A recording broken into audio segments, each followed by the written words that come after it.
नाशिकमधील भगत वस्ती range road Wadner येथे 4 वर्षांच्या चिमुकल्याचा बिबट्याच्या हल्ल्यात मृत्यू झाला।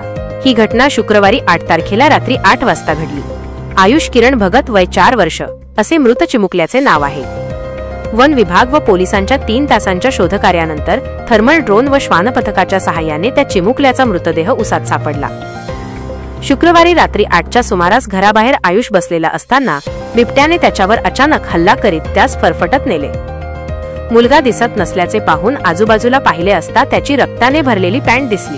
हे पाहून त्याच्या आईने एकच हंबरडा फोडला।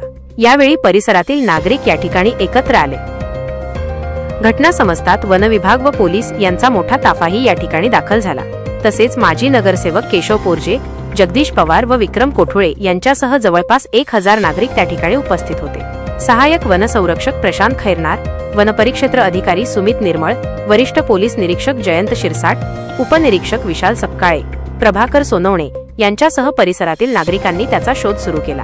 थर्मल ड्रोन व श्वान पथकाच्या सहाय्याने युद्धपातळीवर मुलाचा शोध घेतला गेला आणि रात्री 11:30च्या सुमारास त्याचा मृतदेह उसाच्या शेतात आढळून आला। त्याचा मृतदेह ताब्यात घेऊन तो जिल्हा रुग्णालयात पाठवण्यात आला आहे।